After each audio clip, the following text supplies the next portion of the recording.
Hey guys, Dr. Cart here, and I want to talk about a hormone that may be at the root of your fatigue. Now, many clients are coming in, and what they're doing is they're actually suspecting that they have a hormone issue with their fatigue, especially women. But I would argue it's not what you think, those hormones, the sex hormones, but instead this hormone, which I'm going to go into as insulin. Now, why does insulin have so much to do with your fatigue? And the better question is, what are the roles of insulin? So first role is all about storage.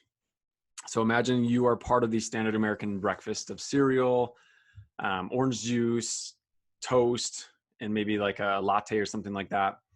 So you're going to have this massive sugar and carb load in your body that you have to regulate super quick.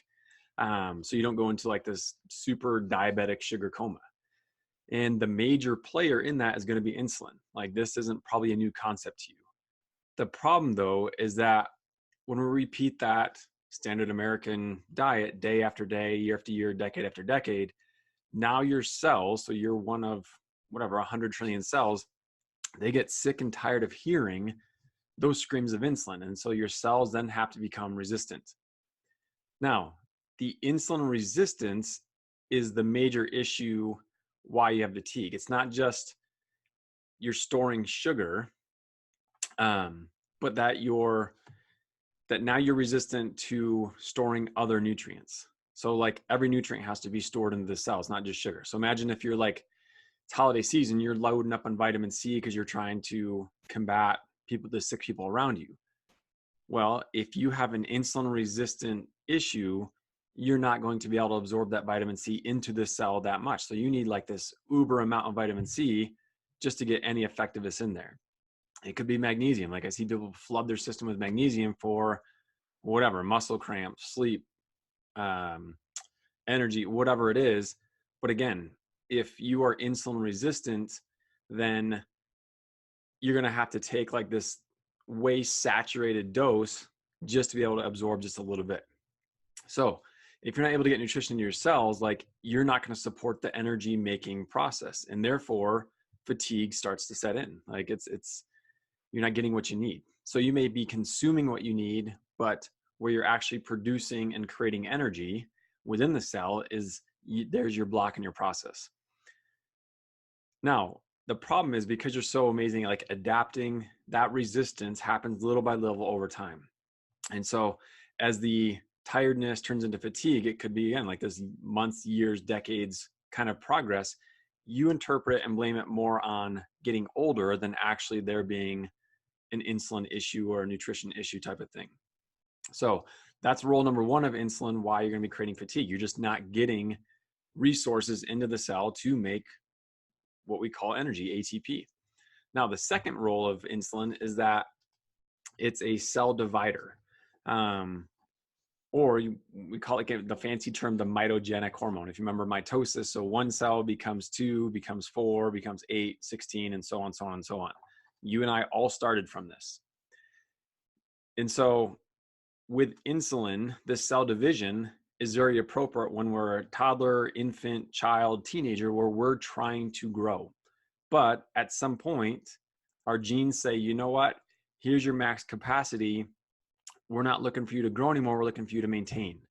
If we didn't have that kind of genetic stop point, we'd all probably be walking around 25 feet tall and 8 feet wide. Like, we would just keep continuing to grow and grow and grow and grow without any stopping. Now, the problem is, if you're constantly having cell division, one is that you have to make room for new cells. So again, because we're not growing to 25 feet tall, if more cells are coming into the system, then we have to get rid of other ones. And so there's this constant turnover, this constant damage of older cells. And so when cells are damaged and destroyed quicker than their genetic lifespan, this is going to speed up aging. It's going to speed up and contribute to a lot of inflammation, because inflammation is part of your cleanup crew in your body. The second issue is that not every part of the body has the same resistance to insulin. So for example, like the liver, after about a day's worth of energy, it shuts down. It's like, I can't handle anymore. Same thing with muscles. So where we start to become least resistant is where most people gain their weight, between knees and armpits. But even more are, say, these cells within your arteries, where now those start to divide a whole lot more. And so it's going to turn some immune cells into what we call foam cells, which are the basis of a lot of plaques in our arteries. It could be the brain plaques that we see in Alzheimer's patients.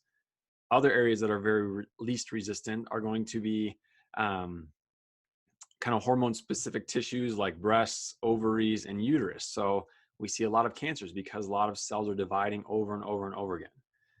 But what does it have to do with the fatigue? It's not so much more cells, it's that it's dividing quicker. It takes a lot of energy to provide resources for those new cells. And so it's got to steal up from somewhere, that should be more reserved for recovery and repair because of the stage of life you're in. Now, again, that whole aging thing, like people blame, like when I'm getting older and older and older. And what's interesting is when you go to a traditional doctor, they're going to tell you advice. And usually it's, hey, I'm fatigued, you're depressed. People are like, no, that's stupid. I'm not depressed, I'm tired. And the other advice is usually like, hey, you need to eat less and exercise more. And here's where the caveat is that most of the time you're too fatigued to exercise. So it's like, yes, I would like to exercise, but I'm so drained that that's not going to happen. And so when people start limiting their diet, so they're actually not eating much at all, calorie wise, nutrient wise, and they're trying to out exercise the problem. So it's not uncommon for me when we get labs back, like especially like say an organic acids test, which shows energy production on it. I'm telling someone, actually, you're going to hear the counter. You're going to eat a lot more and you're going to move a lot less. And we kind of did this with this lady, Kim, where she says, the last few days I felt rather odd. I had this feeling that I think is called quote unquote energy. I don't usually feel it. So I'm constantly checking the time, saying to myself, wow, it's 6:30 p.m. and I'm not sleepy. What do I do now that I can stay awake like a normal adult? And she says this very jokingly, very sarcastic, but like was a huge thing.